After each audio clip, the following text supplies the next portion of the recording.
sesuatu yang sedang akan gitu. Jadi kalau kita terjemahkan yarfa'illah, Allah sedang akan mengangkat. Siapa yang Allah angkat?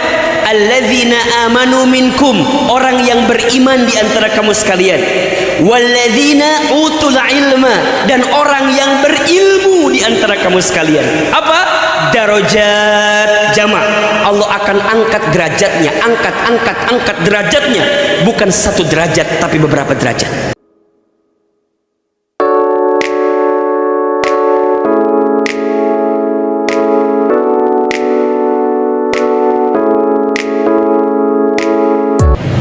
Sekarang saya mau tanya, teman-teman yang hadir malam ini, ada nggak yang ngerasa sepanjang tahun ini hidup kita itu banyak ujiannya? Ada apa enggak? Ada yang ngerasa banyak ujian? Yang mana orangnya? Oh, kamu ya, iya. Kelihatan dari wajahnya ya. Mungkin ada di antara teman-teman yang ngerasa, Ustaz, hidup yang aku jalani selama tahun ini teh ya gitu deh Ustaz. Ada sakit hatinya, ada kecewanya. Ada yang begitu apa enggak? Ada ya? Atau juga ada sesuatu yang mengecewakan di hati kita. Ada atau tidak? Ya, apapun itu. Nah, saya ingin sampaikan begini ke teman-teman. Apa yang sudah terjadi tidak akan bisa diulangi kembali. Betul apa enggak? Ya. Kang Ridho, boleh nggak ininya dimajuin ke sini, apa whiteboardnya? Baik, teman-teman sekalian, bersyukur kita malam ini dilembutkan hatinya untuk bisa datang ke masjid. Betul apa enggak? Kalau teman-teman dari sekian banyak orang malam ini dilembutkan hatinya dan teman-teman mau mendengarkan nasihat kebaikan, maka teman-teman sedang diinginkan oleh Allah menjadi orang baik. Ini poinnya. Ya, jadi kalau malam ini teman-teman kok mau ya saya mabit, kok mau ya saya kajian, karena catat baik-baik, teman-teman sedang diinginkan oleh Allah menjadi orang baik dan mendapatkan kebaikan. Mana keterangannya? Dalam satu hadis riwayat Al-Bukhari, Rasulullah Shallallahu Alaihi Wasallam bersabda, "Man yuridillahu bihi khairan yufaqihu fiddin." Barang siapa yang diinginkan oleh Allah kebaikan, khair, dia dapat kebaikan di dunia dan di akhirat, yufaqihu fiddin, maka dia akan diberikan kemampuan untuk memahami ilmu agamanya. Jadi kalau teman-teman dari sekian etapa kehidupan ingin belajar, ingin menambah ilmu, ingin menguatkan ilmu, dan ingin mendapatkan nasihat kebaikan, maka teman-teman masih diinginkan oleh Allah menjadi orang baik. Ini poinnya. Maka kita berharap kepada Allah, teman-teman sekalian, kita menutup akhir tahun dengan penuh kebaikan, karena kita berharap kehidupan kita bisa lebih baik. Betul atau tidak? Betul atau tidak? Coba Ahilman mau tanya, siapa yang tahun depan hidup kita ingin lebih baik? Siapa? Ulangi. Angkat tangan, katakan saya, ya. Siapa yang mau tahun depan hidupnya lebih baik? Siapa yang tahun depan hidupnya lebih berkah? Siapa tahun depan hidupnya ingin lebih bahagia? Teman-teman yang belum nikah ada? Yang mana orangnya? Ada yang belum nikah? Siapa yang belum nikah tahun depan calonnya udah kelihatan? Oh, sekarang belum kelihatan ya? Mudah-mudahan ini semua harapan-harapan baik kita. Kenapa? Karena semua itu berangkat dari ilmu, teman-teman. Ilmu. Jadi kalau tadi Ahilman sampaikan ya, jadi kalau teman-teman sedang diinginkan oleh Allah menjadi orang baik dan diinginkan oleh Allah mendapatkan kebaikan, maka ciri pertama yang melekat pada dirinya apa? Diberikan keinginan untuk memahami ilmu agamanya. Berarti apa? Ilmu. Karena segala sesuatu butuh ilmu. Betul apa enggak? Kata Nabi, man arada dunya fa'alaihi bil ilmi. Barang siapa yang mau dunia butuh apa? Ilmu. Wa man aradal akhirah fa alaihi bil ilmi. Barang siapa yang mau akhirat butuh apa? Ilmu. Wa man aradahuma fa alaihima bil ilmi. Barang siapa yang mau keduanya, dunia akhirat, maka apa? Dengan ilmu. Maka jangan kaget, dalam Quran surat Al-Mujadilah ayat 11 Allah sampaikan kepada kita, yarfa'illahu alladhina amanu minkum walladzina utul ilma darajat. Apa maknanya? Yarfa'i itu fi'il mudhari. Dalam ilmu sharaf, fi'il mudhari itu berarti kalimatnya present tense dalam bahasa Inggris. Jadi sesuatu yang sedang akan gitu. Jadi kalau kita terjemahkan yarfa'illah, Allah sedang akan mengangkat. Siapa yang Allah angkat? Alladzina amanu minkum, orang yang beriman di antara kamu sekalian. Walladzina utul ilma, dan orang yang berilmu di antara kamu sekalian. Apa? Darajat jamak. Allah akan angkat derajatnya, angkat derajatnya, bukan satu derajat tapi beberapa derajat. Apa poinnya? Kalau teman-teman hidupnya ingin dimuliakan, kalau teman-teman hidupnya ingin diangkat derajatnya, gampang. Tingkatkan imannya, tambahkan ilmunya. Catat status hari Senin itu ya. Tingkatkan apa? Imannya, tambahkan ilmunya. Dan seseorang ya bisa meningkat imannya karena apa? Karena apa? Karena ilmu. Betul apa enggak? Makin kita belajar, makin meningkat iman kita, makin kuat keyakinan kita kepada Allah Subhanahu wa ta'ala. Betul? Kalau orang makin meningkat imannya, makin baik ibadahnya. Lihat. Makin bertambah ilmunya, meningkat imannya. Imannya meningkat, makin baik ibadahnya. Ibadahnya makin baik, maka amalnya makin banyak. Amal solehnya makin banyak. Ilmunya bertambah, imannya meningkat. Imannya meningkat, ibadahnya makin baik. Ibadahnya makin baik, amal solehnya makin banyak. Amal solehnya makin banyak, maka akhlaknya makin indah. Tuh. Artinya seseorang akan punya akhlak yang baik kalau punya ilmu yang baik, kalau punya ilmu yang banyak. Maka mohon maaf, kalau ada orang yang belajar ilmu tapi setelah dia belajar tidak menjadikan akhlaknya makin indah, berarti ada masalah itu. Contoh misalnya, kalau dia makin belajar tapi sesudah belajar dia malah mudah menyalahkan orang, malah tambah sombong, malah tambah merendahkan orang lain, menghina orang lain, berarti ada masalah. Karena harusnya bertambah ilmu maka bertambah indah akhlaknya. Makin rendah hati, tidak sombong, tidak ujub, tidak takabur, tidak mudah merendahkan orang lain. Kenapa? Karena dia merasa dengan ilmunya, teman-teman ya, orang itu makin mendalami ilmu, makin sadar kalau ilmunya sangat terbatas. Betul apa enggak? Teman-teman makin rajin ngaji, makin ngerasa kalau ilmu kita nggak ada apa-apanya. Maka malam ini teman-teman datang ke tempat ini, diberikan kemudahan di sini. Izin Allah kita ingin menambah ilmu kita, meningkatkan iman kita, memperbaiki ibadah kita, memperbanyak amal soleh kita, memperindah akhlak kita, yang ujungnya kita menjadi orang yang baik dan mendapatkan kebaikan. Betul apa enggak? Apa di antara kebaikan itu? Ada dua ya, ada kebaikan dunia, ada kebaikan akhirat, kan begitu. Apa kebaikan dunianya? Teman-teman mau apa? Mau apa teman-teman? Teman-teman pengen apa? Yang belum punya kerja pengen dapat kerjaan. Pengen apa enggak? Pengen atau enggak? Gimana caranya? Ini. Tambahkan ilmu, tingkatkan iman, perbaiki ibadah, perbanyak amal, perindah akhlak, dapat kerjaan itu.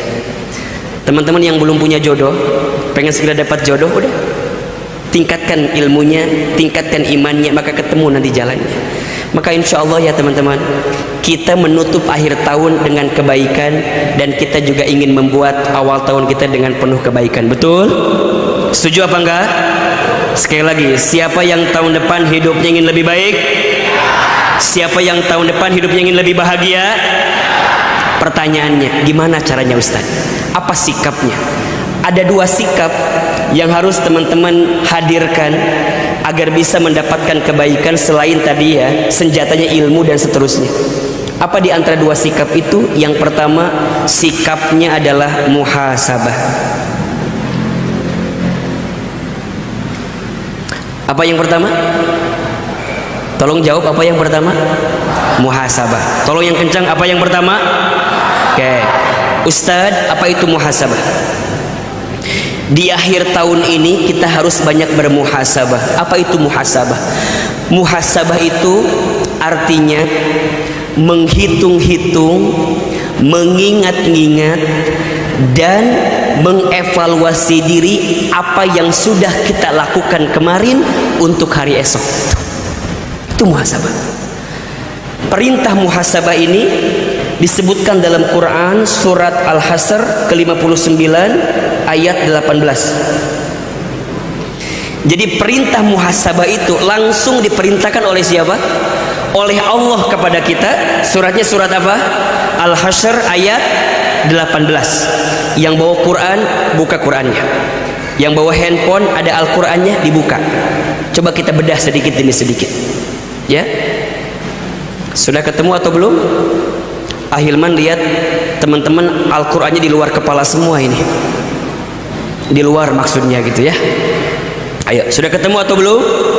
Surat Al-Hasr, surat ke-59 ayat 18. Ya. Apa kata Allah? A'udzubillahi minasyaitonirrajim. Bismillahirrahmanirrahim. Ya ayyuhalladzina amanu taqullaha. Wahai orang-orang yang beriman, bertakwalah kalian kepada Allah. Wal tanzur nafsum ma qaddamat lighad. Dan perhatikanlah apa yang kamu lakukan kemarin, ma qaddamat lighad, untuk hari esok. Ada perintahnya atau tidak? Ada perintahnya?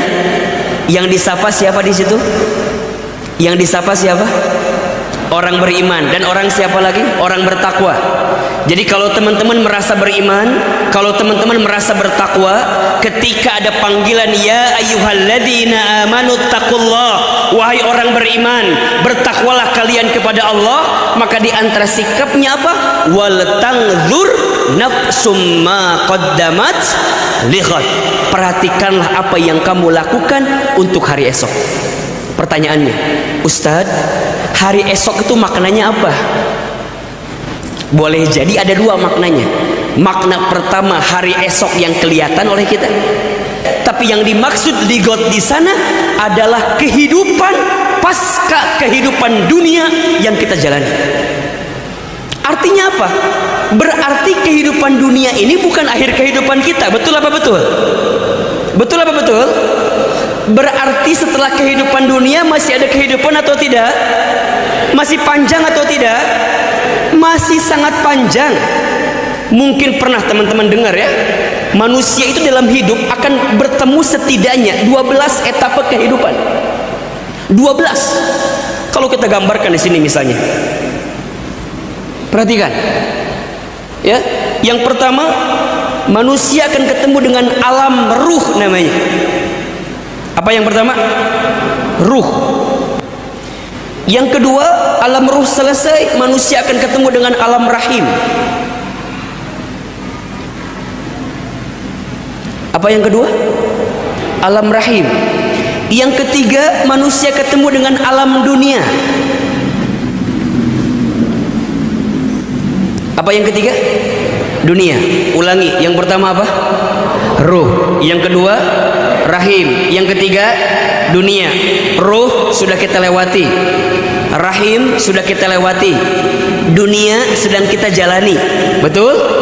Setelah dunia masih ada atau tidak? Masih.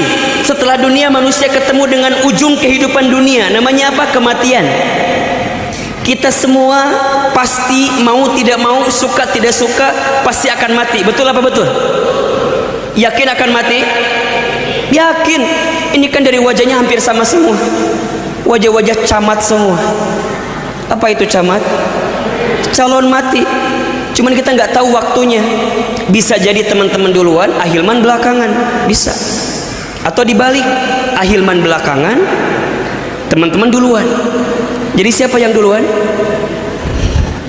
Waktu mati itu nomornya nomor cabut, bukan nomor urut. Kalau nomor urut, kasihan yang pertama Abdul Basit namanya, ketua pengurus DKM kita ya. Mungkin yang hurufnya A duluan, tapi nomornya bukan nomor urut, tapi nomornya nomor cabut. Jadi bisa kapan saja yang meninggal di antara kita. Betul? Usia muda, jangan leha-leha. Ustadz, kan aku masih muda, masih lama, keles. Enggak tahu. Betul apa enggak? Bahkan mohon maaf, yang masih muda potensi matinya lebih besar dibanding yang sudah tua. Cius, beneran. Ustadz belum pernah dengar ada nenek kakek yang meninggal karena trek-trekan motor. Asa nggak ada. Yang ada anak-anak muda trek-trekan motor mati. Ada apa enggak? Ada. Ustadz belum pernah dengar ada nenek kakek meninggal karena oplosan minuman keras. Asa nggak ada. Anak muda yang oplosan minuman keras mati, ada atau tidak? Ada. Ustadz belum pernah dengar ada seorang nenek yang loncat dari apartemen tertinggi karena diputusin sama kakeknya. Asa nggak ada. Yang ada anak gadis putus sama pacarnya kemudian bunuh diri, ada atau tidak? Ada. Jadi yang masih muda tuh potensi matinya lebih basah. Makanya hati-hati. Ini wajah-wajahnya hati-hati, hati-hati, hati-hati. Kan semua pasti akan mati ya. Betul apa enggak? Orang kaya mati, orang miskin, raja-raja, rakyat biasa, yang duduk, yang berdiri, wafat gitu. Mati. Semua ketemu dengan kematian, dunia selesai, masuk etapa yang keempat namanya alam kubur. Jadi ternyata setelah kehidupan dunia ada alam kubur yang akan kita temui. Ahilman, bagaimana kehidupan alam kubur kita? Bisa terlihat bagaimana kebiasaan kita di dunia. Apa yang menjadi kebiasaan kita di dunia, maka itu yang akan menjadi bagaimana potret kehidupan alam kubur kita. Kalau selama di dunia kita menjalankan kebaikan, maka insya Allah alam kubur kita penuh dengan kebaikan. Terang cahaya kuburnya, lapang kuburnya, wangi badannya. Karena apa? Karena kebaikan yang dia lakukan. Maka seseorang mati yang akan ikut berapa? 3 yang akan ikut kan? Ahluhu wa maluhu wa amaluhu. Yang akan ikut kepada orang yang mati 3: keluarganya, hartanya, amalnya. Yang 2 balik lagi, yang 1 ikut ke dalam. Yang 2 balik apa Ustadz? Yang balik keluarganya pasti balik. Betul? Harta balik. Ada orang yang punya mobil bagus, kira-kira dikubur sama mobilnya apa tidak? Enggak, mobilnya cuma nganterin sampai depan gerbang kuburannya aja. Ada suami punya istri yang cantik, ada nggak istrinya bilang sama orang, jangan dikubur dulu, aku mau ikut ke dalam? Ada nggak? Nggak ada. Pulang, harta pulang, keluarga pulang, yang ikut apa? Amal. Maka sebaik apa amal kita di dunia, maka itu yang akan menggambarkan kebaikan kita nanti di alam kubur. Setelah alam kubur, manusia ketemu dengan hari kiamat. Hari dihancurkan seluruhnya, semua dihancurkan. Setelah ketemu hari kiamat, manusia ketemu dengan hari dibangkitkan, yaumul ba'ats namanya, dibangkitkan. Setelah dibangkitkan, manusia dikumpulkan, yaumul mahsyar namanya. Setelah dikumpulkan, manusia nanti berharap mendapatkan syafaatul uzma dari Rasulullah SAW. Ketemu dengan hari diberikannya syafaat. Setelah diberikan syafaat, manusia akan dihisab dengan apa yang mereka lakukan, hisab. Setelah dihisab kemudian akan ditimbang, yaumul mizan. Setelah ditimbang kemudian akan dipertanggungjawabkan ketika itu, pertanggungjawaban. Manusia akan ada yang mendapatkan buku dari sebelah kanan, ada yang mendapatkan buku dari sebelah kiri. Akan dipertanggungjawabkan. Setelah itu mereka akan masuk ke sebuah telaga namanya. Di telaga itu kemudian mereka akan berjalan di sebuah sirat namanya jembatan. Setelah itu baru ditentukan surga atau neraka. Coba, masih panjang kehidupan kita ini. Betul apa betul? Kita sekarang lagi ada di mana sekarang? Lagi di mana sekarang? Di dunia. Berarti baru tahapan keberapa? Tahapan ketiga. Kita masih ada 4, 5, 6, 7, 8, 9, 10, 11, 12, 13 yang akan kita lalui ke depan. Maka ayat ini tadi diingatkan oleh Allah Subhanahu wa taala, wal tangdzur nafsum ma qaddamat lighad, dan perhatikan apa yang kamu sudah pernah lakukan untuk hari esok, lighad. Jelas sampai di sini? Maka di akhir tahun ini kita banyak muhasabah apa yang sudah kita kerjakan dari kemarin itu. Ahilman, apa yang perlu kita muhasabahi? Apa? Yang pertama tentu kita muhasabahi ya, bagaimana hubungan kita dengan Allah.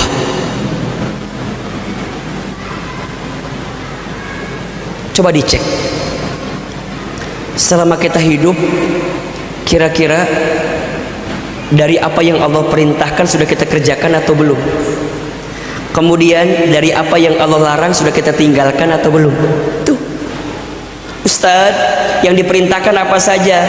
Ada yang sifatnya wajib, ada yang sifatnya sunnah. Yang wajib misalnya yang rukun Islam deh, coba diperhatikan. Bagaimana syahadat kita, sholat kita, sholat nih teman-teman, sholat. Kira-kira sepanjang tahun ini sholat kita kayak gimana itu? Kalau hidup kita mau baik, perbaiki sholat kita. Karena setiap kebaikan itu akan dimulai sebagaimana kita bisa memperbaiki sholat kita. Makin baik sholatnya, makin baik kehidupannya.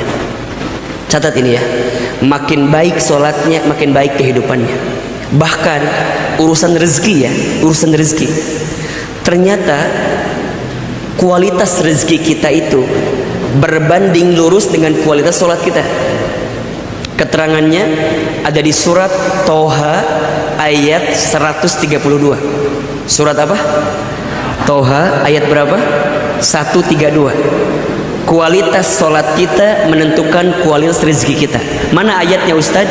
Wa'mur ahlaka bis sholat, dan perintahkanlah keluargamu untuk sholat. Wastabir alaiha, dan bersabar-sabarlah dalam sholat itu. La nas'aluka rizqan, kalau sholatnya sudah benar, jangan pernah bertanya tentang rezeki. Nahnu narzukuka, kata Allah, kami yang akan menjamin rizkimu. Wal akibatu littaqwa, karena itu akibat ketakwaan engkau kepadaku, kata Allah. Jadi kalau teman-teman sekarang pengen dibenerin rizkinya, pengen dilancarin urusannya, jaga sholat. Karena sholat itu fondasi utama. Ingat, inna awwala ma yuhasabu bihil abdu yaumal qiyamah as-sholat. Sesungguhnya perkara pertama yang akan dihisab ketika hari kiamat adalah sholat. Jika sholatnya baik, baik seluruhnya. Jika sholatnya buruk, buruk seluruhnya. Makanya teman-teman akhwat, kalau antum cari calon suami, gak usah yang susah-susah. Minta aja sama Allah, ya Allah, hamba pengen punya suami yang soleh, pinter, kaya, ganteng. Udah itu aja, nggak usah banyak-banyak. Apa tadi mintanya?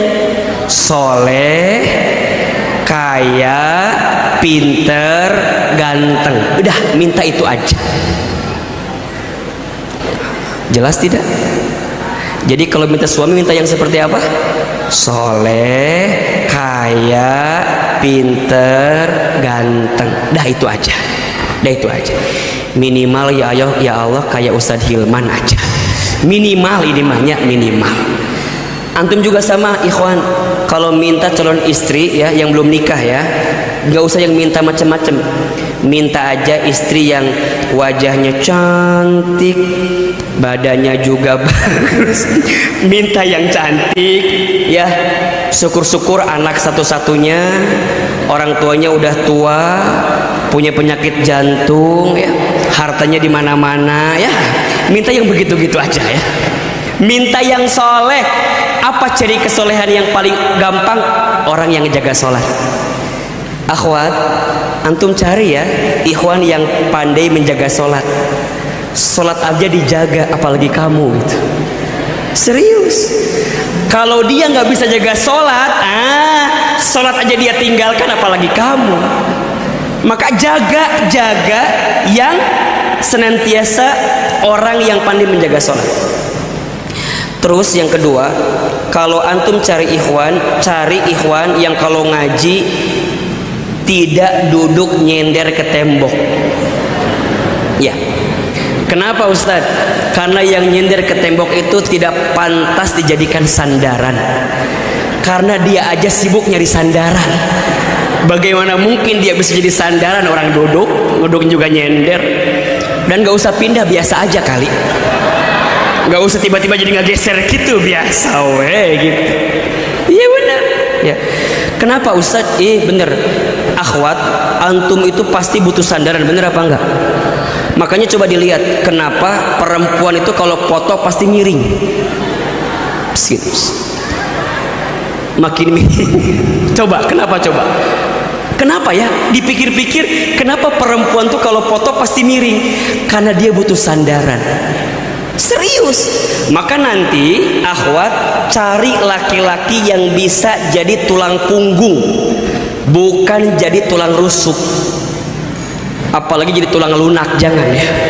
Harus jadi tulang punggung, bukan tulang rusuk, apalagi tulang. Jadi cari yang begitu tuh. Dan di mana pondasinya? Sholat. Jaga sholat. Engkau menjaga sholat, maka Allah jaga kehidupanmu. Maka ayo muhasabahi teman-teman, kira-kira gimana sholat kita? Sudahkah kita menjaganya? Sudahkah kita benar-benar komitmen dengan waktunya? Hati-hati. Ustadz, gimana sholat yang terbaik itu? As-sholatu ala waktiha. Sholat di awal waktu. Itu yang terbaik. Di antara amal yang dicintai oleh Allah adalah apa? Sholat di awal waktu. Beda ya. Ada tepat waktu, ada awal waktu, itu beda. Ada tepat waktu, ada awal waktu, itu beda. Kalau tepat waktu itu masih ada waktu untuk sholat, itu tepat waktu. Tapi kalau awal waktu azan berkumandang, dia sudah standby untuk melaksanakan sholat. Contoh, sholat zuhur jam 2 siang, masih boleh atau tidak? Masih boleh. Waktunya tepat atau tidak? Tepat, masih ada. Tapi di awal atau bukan? Bukan. Jelas kira-kira? Nah, Allah suka kepada orang yang memastikan sholat di awal waktu. Barang siapa yang suka mengakhirkan sholat, maka jangan kaget kalau banyak sesuatu yang diakhirkan dalam hidupnya. Rizkinya meleset, kerjaannya meleset, gitu loh. Kurang beruntung. Kadang-kadang pernah nggak teman-teman ngalamin gini? Teman-teman lagi bisnis, tinggal deal gitu, tiba-tiba meleset. Pernah nggak kayak gitu? Pernah nggak? Evaluasi. Mungkin ada masalah di sholat kita. Teman-teman ikutan tes kerjaan, misalnya tesnya 7 tahapan. Tahap 1 lolos, 2 lolos, 3 lolos, sampai tahapan ke-6 tinggal dikit lagi, ngegicel, nggak dapet. Cek, boleh jadi ada sholat kita yang tidak baik itu. Jelas sampai di sini? Maka jaga hubungan kita dengan siapa? Allah. Satu, syahadatnya dipastikan benar, sholatnya dijaga dengan baik. Yang ketiga apalagi? Zakat. Jika sudah sampai nisab haulnya, maka keluarkan zakatnya. Kalau belum sampai, infak sodakonya silakan dikeluarkan. 4, puasa Ramadan. Ayo siapin dari sekarang. Teman-teman canangkan di hati, Ustadz, aku mau hatam Quran, aku mau baca Quran. Persiapkan dari sekarang. Haji umroh, bismillah kita bisa berangkat. Lakukan apa yang Allah cintai, maka Allah akan mencintai apa yang kamu lakukan. Ini poinnya. Lakukan apa yang Allah cintai, maka Allah akan mencintai apa yang kamu lakukan. Barang siapa yang mengistimewakan Allah dalam hidupnya, maka Allah akan istimewakan kehidupannya. Yang wajib sudah, naikin yang sunnah. Apa di antara contohnya? Kalau Ahilman boleh kasih amalan, kalau teman-teman ingin mendapatkan kemuliaan dan kebaikan, jangan pernah tinggalkan sholat tahajud. Sholat tahajud itu kunci kemuliaan seorang mukmin. Teman-teman jaga tahajud, maka akan datang kebaikan dalam hidup teman-teman. Ayo, bangun di sepertiga malam, dirikan sholat tahajud, Allah akan berikan kebaikan sama teman-teman. Barang siapa yang bangun di sepertiga malam, kemudian dia dirikan sholat tahajud, yang banyak dosa dia minta ampun, Allah ampuni dosanya. Yang punya hajat dia minta sama Allah, Allah cukupi hajatnya. Apa yang kamu minta, maka akan diukur seberapa hebat kamu tahajud. Jadi kalau teman-teman punya keinginan tapi tidak dibuktikan dengan sholat tahajud, berarti kita masih belum serius menginginkan keinginan itu. Akhirnya ulangi, kalau teman-teman punya keinginan tapi keinginan itu tak dibarengi dengan tahajud kita, berarti kita masih belum serius menginginkan keinginan itu. Ayo tahajud. Kemudian apa Ustaz? Setelah tahajud nunggu ke subuh, perbanyak istighfar. Wa fil ashari hum yastaghfirun. Dan di waktu sahur perbanyak istighfar. Banyak istighfar. Astagfirullah, astagfirullah, astagfirullah, astagfirullah. Setelah itu apa? Siap-siap sholat subuh.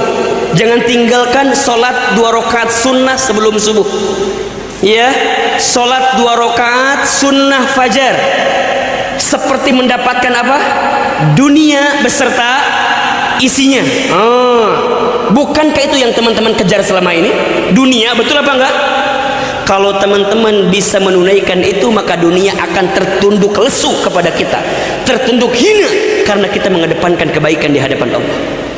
Kalau sholat 2 rakaat sebelum subuh aja dapat dunia beserta isinya, maka bagaimana dengan sholat subuh berjamaahnya? Apa pahalanya Ustaz? Barang siapa yang sholat subuh berjamaah di masjid, maka dia berada dalam penjagaan Allah, fi dhimmatillah. Kalau Allah sudah jaga, apa yang teman-teman khawatirkan? Kemudian lanjut lagi, sholat duha. Duha, ayo. Barang siapa yang tidak melepaskan 4 rakaat sholat duha di pagi hari, maka Allah akan cukupi kebutuhannya. Duha, ayo bangun. Sebelum itu apa? Sodako. Sodako di pagi hari itu luar biasa, mengundang doa malaikat.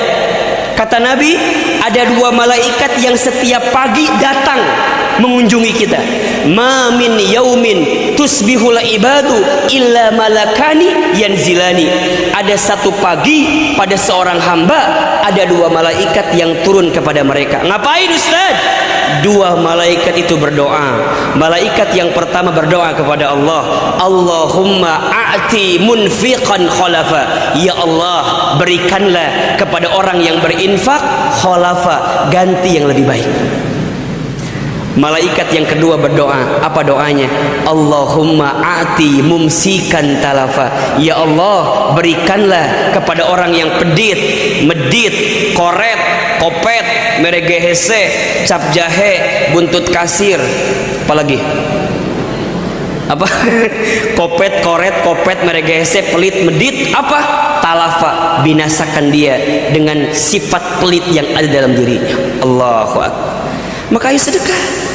Kemudian apalagi sholat duha, jaga itu. Jaga hubunganmu dengan Allah, maka Allah akan jaga dirimu. Maksudnya apa Ustaz? Jaga perintah Allah, tinggalkan larangan Allah.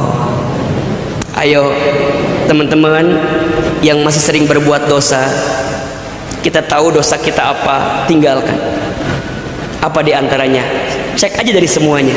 Mata, masih hobikah kita melihat yang Allah haramkan? Kira-kira punten mohon maaf, mata kita lebih banyak baca Quran atau baca WhatsApp? Halo, lebih banyak baca Quran atau baca WhatsApp? Lebih banyak nonton ceramah agama atau nonton yang gak jelas? Apalagi nonton yang joget-joget gak jelas. Belajar untuk apa? Untuk menata mata kita. Lisan sering berbohong, ingkar janji, fitnah, gibah. Hati-hati ikhwan, kamu yang suka PHP hati-hati ya. Kamu yang suka nyapa di DM assalamualaikum ukhti, hati-hati ya. PHP itu, coba saya mau tanya, akhwat enak gak di PHP-in itu? Sakit. Di mana sakitnya? Di kuota sakitnya ya, di pulsa, di hati Ustaz. Maka jangan pernah PHP-in perempuan. Perempuan itu hatinya seperti cermin katanya. Al-mar'atu kal mir'ah. Perempuan itu seperti cermin hatinya. Gimana Ustaz? Cermin itu kalau sudah pecah, mungkin dia bisa merangkai kembali pecahan cerminnya, tapi pantulan cahayanya tidak akan sama seperti sedia kala. Itulah hati perempuan. Kalau sudah tersakiti, mudah memaafkan, tak mudah melupakan. Catat buat status itu ya. Hari Selasa statusnya itu. Ustadz, emang perempuan doang yang kayak gitu? Kami juga laki-laki sering di PHP-in juga. Antum juga sama akhwat. Kalau antum mau bilang mau, kalau antum enggak bilang enggak. Betul apa enggak? Biasa aja. Kayaknya kenceng amat betulnya itu. Ya. Kalau mau enggak. Hati ini bukan untuk dipermainkan, betul apa enggak? Kalau aku bersama kalian. Kalau iya enggak. Ya, hati-hati. Kita anggap Ustaz biasa aja, hati-hati. Jangan ada orang yang tersakiti karena perbuatan kita. Satu kali saja kamu menyakiti hati orang lain, khawatir kita akan dihisab oleh Allah karena kelakuan kita menyakiti hati orang lain. Jadi gimana? Udah, urusan hati mah jangan dibuat bimbang. Iya, enggak. Mau, enggak. Hatiku bukan lampu merah, bukan lampu kuning, bukan lampu hijau. Merah berhenti, kuning siap-siap, hijau jalan. Tolong tunjukkan lampumu apa. Mau merah, ya udah berhenti. Mau hijau, kasih kesempatan. Bener, capek urusan hati ini. Betul apa enggak? Kasihan banget kalian tuh ya Allah. Hati-hati. Lisan sering berbohong, lisan sering membuat orang lain PHP karena perbuatan kita. Hati-hati. Gibah, tanpa sadar berapa banyak orang yang kita omongin kejelekannya. Julid, tahu julid? Apa itu? Jujur walaupun sakit. Nyelakit. Ustadz, aku mah alhamdulillah nggak pernah ngomongin orang lain. Alhamdulillah aku punya teman namanya Ida Ustadz. Si Ida tuh kerjaannya ngomongin orang lain Ustadz. Aku mah alhamdulillah enggak pernah Ustadz. Tapi aku punya teman namanya Ida. Si Ida teh kerjaannya ngomongin orang lain. Dalam hati saya, hari kamu ngomongin siapa itu teh? Ngomongin siapa tadi? Tinggal ngomongin orang lain juga kan? Hati-hati, jangan sibuk dengan aib orang lain. Padahal aib kita juga banyak. Betul apa enggak? Kita ini dirahmati, dimuliakan karena apa coba? Karena Allah menutup aib-aib kita saja. Betul? Kalau aib kita dibuka, apa yang mau kita banggakan? Gak ada, teman-teman. Jadi gimana Ustaz? Belajar menata hati. Lisan kita jangan nyakitin orang. Kita mah kadang-kadang suka gak kuat kalau ngomongin orang teh. Gak kuat. Bahkan ketika ngaji pun ngomongin orang kita mah. Datang pengajian, ngomongin sama temennya. Kan gitu biasanya kalau ngaji itu suka sama teman kita biasa gitu. Ustaz mah aneh, nggak tahu kenapa ya, terutama perempuan gitu. Kenapa kalau ngaji teh kudu di sampingnya temen dia? Pernah loh kejadian, dia janjian sama temennya, terus temennya tuh datangnya telat, terus dia datang duluan. Nah dia duduk di sini, ini kosong kan? Kemudian dia take pakai tas. Ada, nggak tahu di sini ada atau enggak. Di take pakai tas. Orang datang sama dia ditanya kosong apa enggak. Padahal orangnya belum datang. Orangnya belum datang. Di take pakai tas ditanya kosong apa enggak.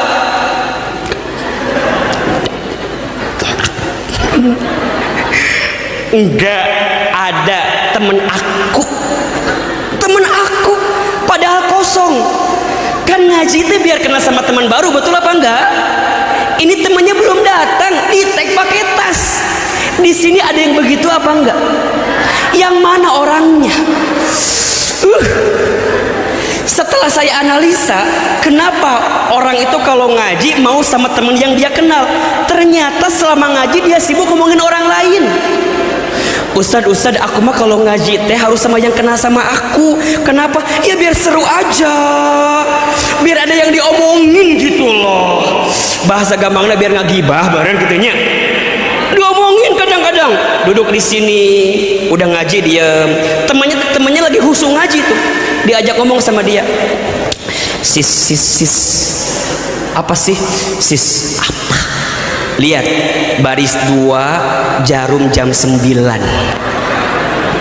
Apa tadi?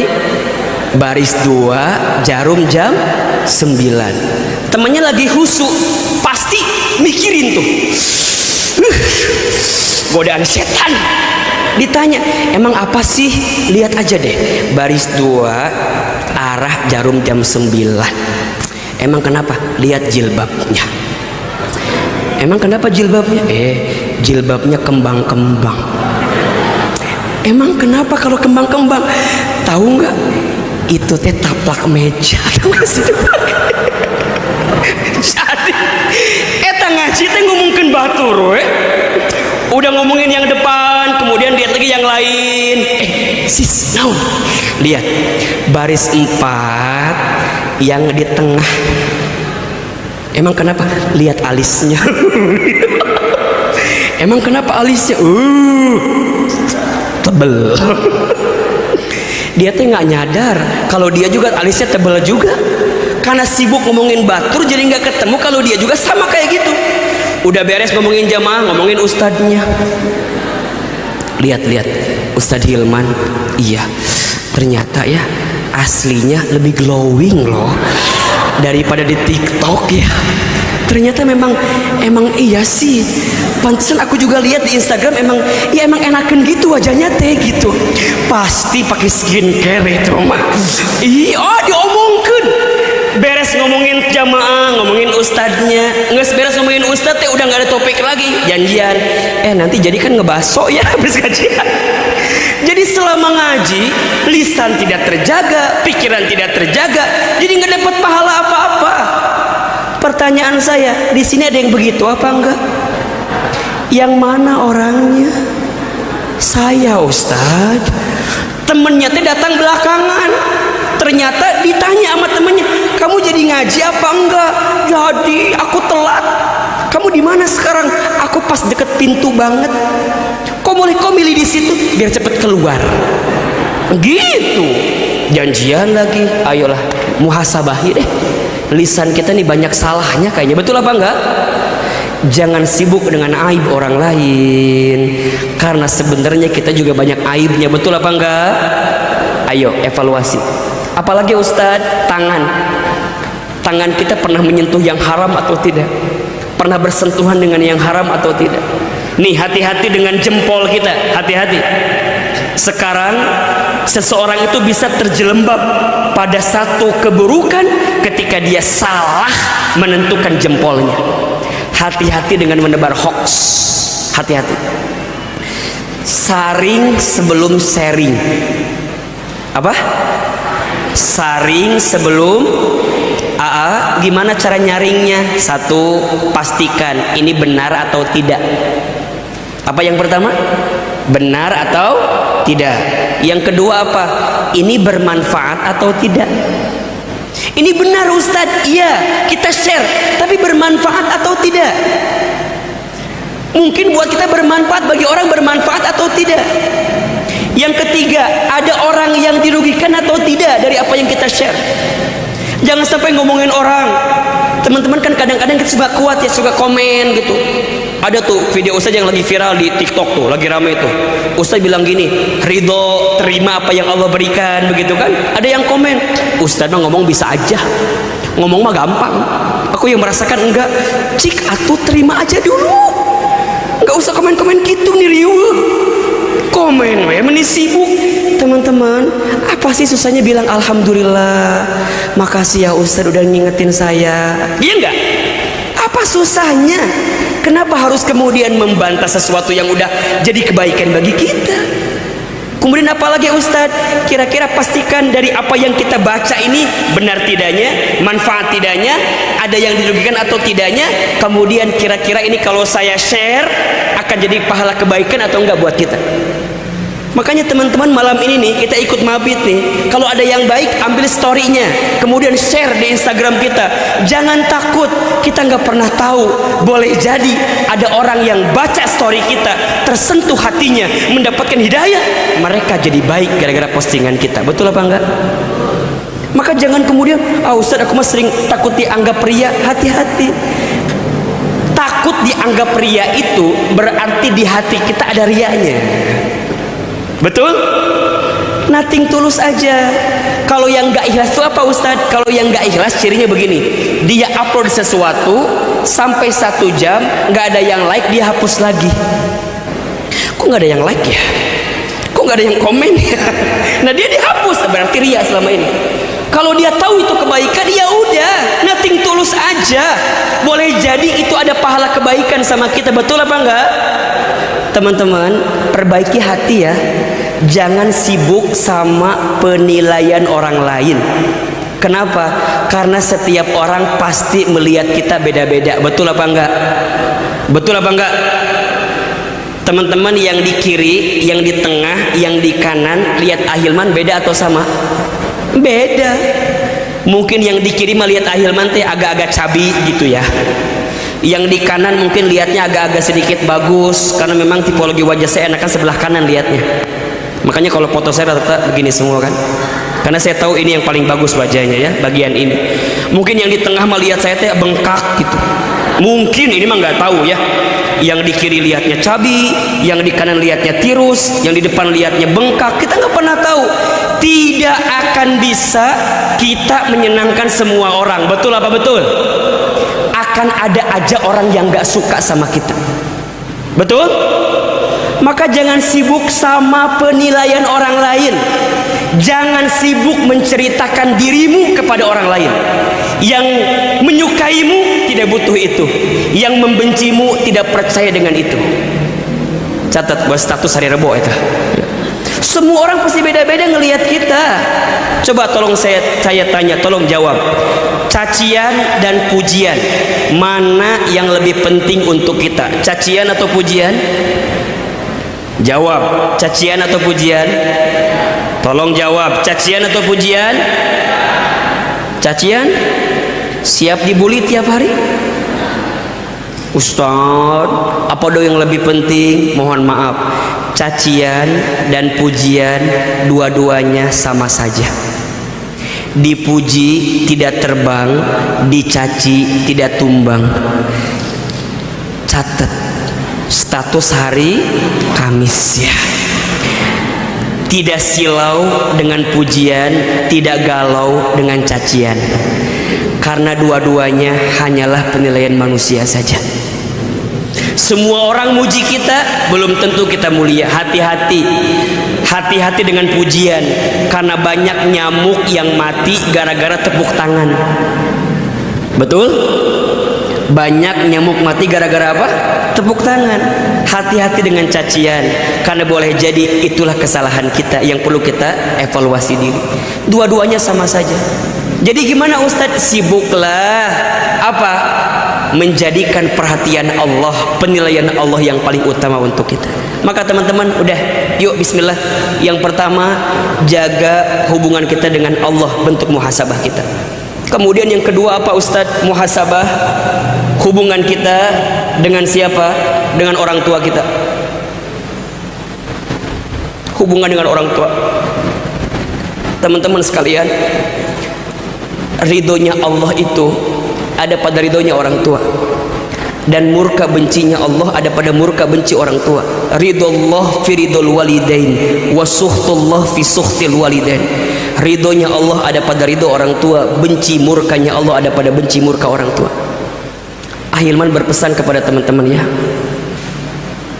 kalau kita mau sukses, kalau kita mau berhasil, jaga hubungan kita dengan orang tua kita, muliakan orang tua kita, maka Allah akan muliakan hidup kita. Bahagiakan orang tua kita, maka Allah akan bahagiakan kehidupan kita, terutama ibu kita. Satu kali sahabat bertanya kepada Rasulullah, "Ya Rasulullah, kepada siapakah aku harus berbuat baik?" Rasul menjawab, "Ummuka," kepada ibumu. Summa ummuka, kepada ibumu. Kemudian ummuka, kepada ibumu. Summa abuka, kemudian kepada bapakmu. Ibu disebutkan 3 kali. Kenapa Ustaz? Karena ada pengorbanan ibu yang begitu besar kepada kita. Ada 5 air yang dikeluarkan oleh seorang ibu untuk anaknya, dan seorang anak tidak akan bisa membalas air itu. Ada berapa? 5. Yang pertama, air ketuban saat ibu mengandung anaknya. Yang kedua, air darah saat ibu melahirkan anaknya. Yang ketiga, air susu saat ibu menyusui anaknya. Yang keempat, air keringat saat ibu merawat membesarkan anaknya. Yang kelima, air mata saat ibu menangis mendoakan anaknya. Ada berapa? Ada berapa? Yang pertama, air ketuban saat ibu mengandung anaknya. Yang kedua, air darah saat ibu melahirkan anaknya. Yang ketiga, air susu saat ibu menyusui anaknya. Yang keempat, air keringat saat ibu membesarkan merawat anaknya. Yang kelima, air mata saat ibu mendoakan anaknya. Teman-teman, kalau sekarang teman-teman nanya sama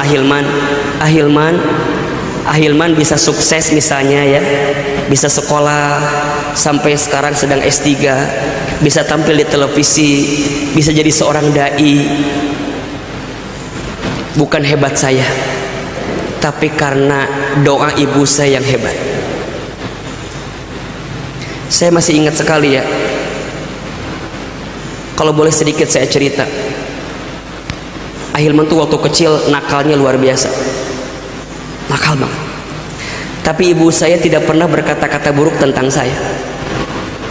Kata ibu saya, "Nanti mama doain ya, Iman jadi ustad," katanya. Ustad. Saya bilang, "Gimana caranya saya mau bangor gini, nakal gini?" Kata ibu saya, aminkan saja. Singkat cerita, saya masuk ke pesantren, saya belajar di pesantren. Di saat itu ayah saya meninggal, ibu saya tinggal sendiri. Kemudian ibu saya mengurus membesarkan saya sendirian, single parent. Sampai kemudian ibu saya sakit stroke. Jadi kalau makan harus disuapin. Kebiasaan ibu saya, kalau pagi-pagi sambil sarapan itu nonton ceramah ustadz-ustadz di TV. Satu kali saya pulang dari pesantren lagi libur, saya nyuapin ibu saya. Ketika itu sambil sarapan saya suapin ibu saya. Apa kata ibu saya? "Iman, nanti mama bakal nonton Iman ceramah di TV ya, kayak ustadz itu." Terus saya bilang, "Kayaknya nggak mungkin, mah. Kita orang kampung, kita orang desa, kita orang miskin, nggak mungkin. Saya asli orang Garut, orang daerah. Untuk ke Jakarta aja nggak pernah kebayang gitu." Tapi kata ibu saya apa? "Aminkan saja, aminkan saja." Ibu saya pernah lihat iklan pakai bahasa Inggris. Kata ibu saya, "Nanti Iman bakal sekolah pakai bahasa Inggris." Maksudnya apa? Ke luar negeri mungkin. Saya bilang, "Gimana caranya mah?" Aminkan saja. Ibu saya pernah dapat kado dari orang yang pulang haji umroh, sejadah gambarnya Ka'bah. Saya perhatikan ibu saya kalau habis sholat suka baca talbiyah. "Labbaik Allahumma labbaik, labbaik la syarika laka labbaik, innal hamda wan ni'mata lak wal mulka la syarika lak innal hamda wan ni'mata lak wal mulka la syarika lak. Saya dengarkan ibu saya suka baca talbiyah. Kemudian saya tanya ibu saya, Mama tuh kenapa kalau habis sholat suka baca talbiyah? Kata ibu saya, Iman, Mama ingin sekali berangkat ke Baitullah. Mama doain ya, Iman bisa bolak-balik ke Baitullah. Teman-teman sekalian, izin Allah, apa yang pernah ibu saya ucapkan saat ini kejadian semua. Ibu saya pernah bilang, nanti Mama nonton Iman ceramah di TV. Izin Allah, Allah berikan kesempatan itu.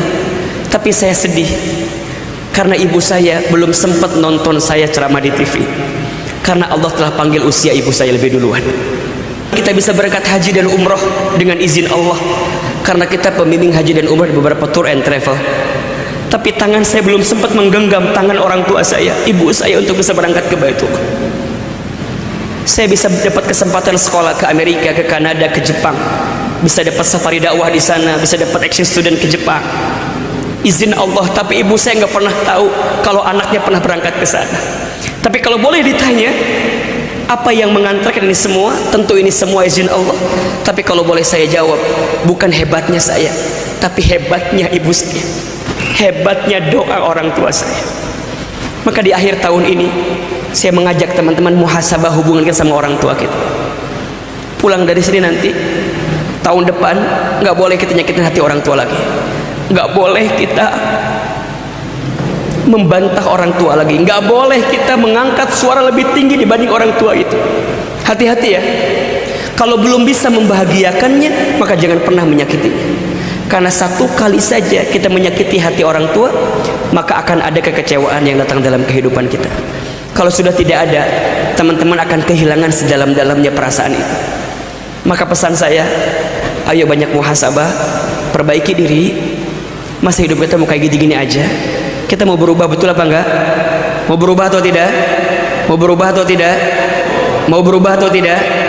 Belajar berubah. Yang pertama, jaga hubungan kita dengan Allah, dan yang kedua, jaga hubungan kita dengan orang tua kita. Itu kunci kebaikan kita. Makin teman-teman jaga kebaikan itu, maka Allah akan jaga kebaikan bagi teman-teman sekali. Setelah itu nanti bab di sini akan ketemu dengan apa? Sikap untuk memperbaiki diri. Jadi yang pertama sikapnya muhasabah, sikap yang kedua memperbaiki diri. Insya Allah mudah-mudahan kita bisa ketemu lagi. Masih panjang sebenarnya yang mau Ahilman sampaikan, tapi karena waktu mohon maaf kita tidak bisa panjang, karena setelah ini masih ada yang lain. Pesan Ahilman, perbaiki hati kita, lembutkan hati kita, jangan pernah berhenti berbuat baik, terus berbuat baik ya. Kenapa? Karena rahmat Allah itu sangat dekat dengan orang yang berbuat baik. Inna rahmatallah qaribum minal muhsinin. Sesungguhnya rahmat Allah sangat dekat dengan orang yang senantiasa berbuat baik. Terima kasih banyak, mudah-mudahan bermanfaat. Tetap semangat menjalani hari-hari kita ke depan. Semoga bisa ketemu lagi. Mau gak ketemu lagi sama Ahilman? Mau atau enggak? Saya mau tanya, kalau kita bikin kajian bulanan di sini, mau apa enggak? Serius? Mau datang? Mau ngajak yang lain? Insya Allah ya, semoga tahun depan ada kesempatan kita bisa belajar hati di sini, belajar menata rasa di sini, dan kita bisa mendapatkan kebaikan dari apa yang kita lakukan.